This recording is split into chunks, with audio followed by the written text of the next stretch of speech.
Salut à tous, heureux de vous retrouver sur Direct Course en ce mercredi 25 août. C'est l'hippodrome de Paris-Vincennes qui nous accueille pour un joli tiercé quarté quinté plus. Un exercice de vitesse, 2100 mètres autostart où ils seront 14 au départ. Des chevaux bien connus, âgés de 7 ans et plus, qui ont tous ou pratiquement tous dépassé la barre des 300 000 euros de gains. Cette épreuve, a priori, devrait sourire à ses favoris, des chevaux que l'on connaît bien, assez fiables dans ce genre de tournoi et en pareille société. Donc dès lors, il ne faut pas donc s'attendre à de très gros rapports. Il faudra faire confiance aux élèves, entre guillemets, de Pierre Lévesque. Comme vous le savez, Pierre Lévesque est actuellement sous le coup d'une suspension. C'est donc son ami et confrère Sébastien Ernaud qui prend les chevaux sous son entraînement, notamment le numéro 4 Palmyre qui reste sur un probant succès. La jument est au top, elle sera une nouvelle fois déférée des 4 pieds pour ce bel engagement. Elle a hérité d'un bon numéro derrière la voiture, le numéro 4. Elle n'a plus à faire ses preuves, que ce soit sur les parcours de vitesse comme ceux de tenue. Bref, dans ces conditions, confiée à Sébastien Baude, elle doit pouvoir jouer un excellent rôle dans ce tournoi. À l'instar de son compagnon d'entraînement, le numéro 2 Powerjet, également lui déféré des 4 pieds, bon numéro aussi, le numéro 2 derrière la voiture, Powerjet qui est également en forme. Il n'a plus à faire ses preuves lui aussi sur les parcours de vitesse. D'ailleurs, il possède la meilleure réduction kilométrique du peloton sur ce parcours, lui qui a déjà marché une 11-7 sur ce tracé. Il devrait donc jouer un excellent rôle. Donc confiance aux deux représentants de Sébastien Ernaud, le numéro 4 Palmyre et son contemporain numéro 2 Powerjet. Les plus indiqués pour leur apporter la contestation, on peut citer le numéro 6 Circaran, un compétiteur scandinave qui et allemand d'ailleurs, qui revient régulièrement sur notre sol, notamment sur ses tracés réduits où il excelle. Lui aussi possède de solides références sur ce genre de parcours derrière la voiture. Il arrive en bonne forme et dans ces conditions, il devrait pouvoir terminer dans le quintet gagnant. Bonne chance également avec le numéro 12, Pablo, auquel on pourra juste reprocher d'avoir un numéro en seconde ligne derrière la voiture. Il faudra donc que cela se passe bien pour lui.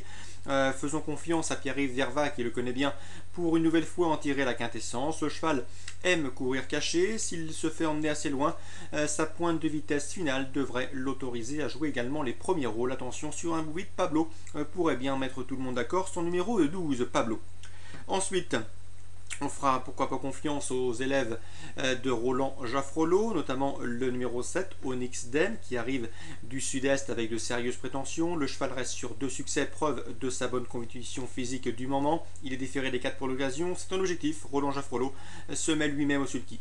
Le numéro 9, Orly Montaval, présenté par son homme de confiance, Freddy Le Carpentier, dispose également d'une chance théorique de premier ordre. Il n'a pas hérité d'un bon numéro et d'un numéro des plus enviables derrière l'autostart, mais attention, c'est un cheval qui possède de la vitesse et lui aussi a fait de cette course un objectif. Il est déféré des 4 pieds. Donc attention à ces deux élèves venus du sud-est, le 7 et le 9, candidats à de belles places. Ensuite, s'il fallait élargir, eh bien, pourquoi pas citer le numéro 13, Pia Saint-Latouin.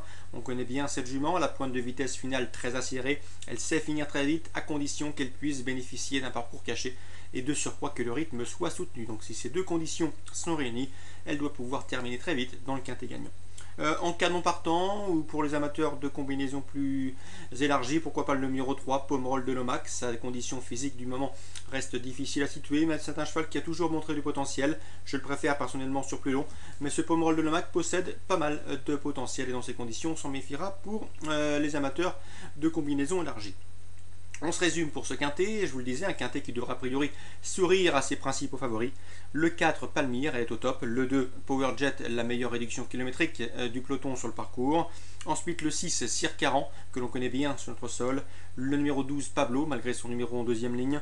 Le numéro 7 et le numéro 9, à savoir Onyx Dem et Orly Montaval, qui débarquent à Vincennes avec de sérieuses prétentions. Ou encore le numéro 13, Pia Saint-Latouin, capable de finir très vite.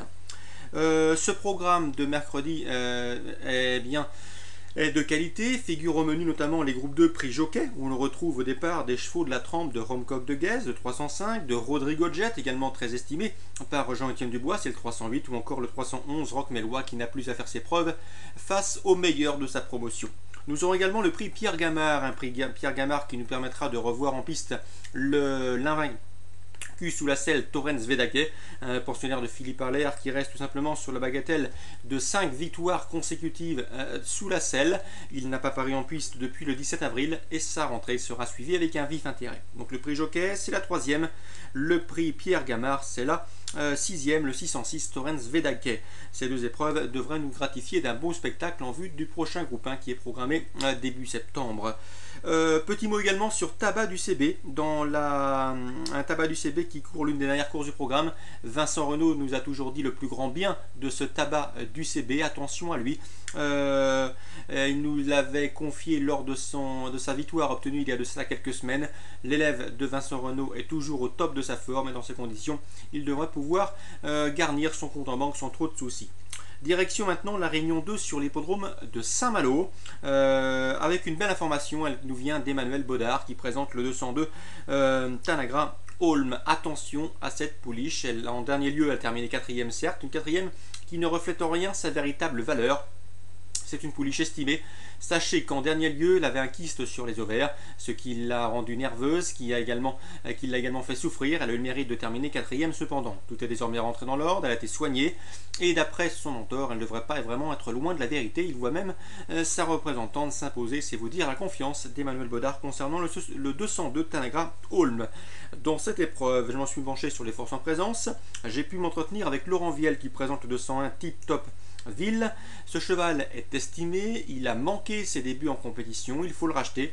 D'après son mentor, il va remettre les pendules à l'heure pour une place, c'est également une belle chance. Le 204 Ténébreuse Gem, attention à cet élève de Cédric Diard, 3 courses en compteur et 3 places de deuxième. Inutile de vous dire qu'elle cherche sa course avec application. Elle pourrait bien ici jouer également les premiers rôles. 202, 201, 204. J'ai également une information sur le 203 Task Country. Serge Hamon, ce mentor, m'a dit que c'est une pouliche utile. Pas vraiment une jument extraordinaire, mais une pouliche de somme toute utile pour prendre un petit chèque dans cette épreuve. Quoi qu'il en soit, en jeu simple, gagnant placé, je vous conseille le 202 Tanagra Holm. L'entraîneur est très confiant, je vous le répète. Pour les couplets, on lui associe le 201 Tip Topville à racheter car c'est un sujet estimé par Laurent Viel, et le 204 Ténébreuse Gemme pour sa régularité depuis le début de sa carrière. Dans la 5e maintenant, petite information sur le 503 Santa Piatra. C'est une pouliche entraînée par Alain Couetil. Il lui a trouvé ici un bel engagement. Les conditions de course lui sont nettement favorables à mon avis. Elle devrait jouer les premiers rôles. Sa place est logiquement première ou deuxième, elle qu'il vient de se classer respectivement 4e et 7e au niveau des tierces écartés quinté plus, une catégorie qui connaît bien également le 504 Sapfo, elle qui reste sur plusieurs tentatives et notamment 8 tentatives au niveau quinté, dispose également d'une chance théorique de premier ordre. Donc dans cette épreuve, petite note et petite préférence pour le 503 Santa Biatra qui fait face à un engagement sur mesure. Sa plus sérieuse rivale dans cette course réservée aux juments sera sans doute le 504 Sapfo. Voilà pour les informations de cette 5e course et on termine sur la 7e puisque j'ai pu m'entretenir avec Éric Lecoiffier. Sachez que l'eau n'est pas phénoménal et que lui est confiant avec le 701 Silicon Valley. En dernier lieu, son représentant n'a pu véritablement fournir sa bonne valeur car elle était un peu défraîchie. Tout est désormais rentré dans l'ordre, elle a repris de la fraîcheur. Bref, dans ces conditions et vu les forces en présence, elle devrait jouer un premier rôle. Le 701 Silicon Valley, Éric Lecoiffier est très confiant. Tous ces interviews sont disponibles pour la plupart dans la rubrique Canal Turf Radio. Dans cette 7e, sachez également que Laurent Viel présente le 704 Rosa Anna.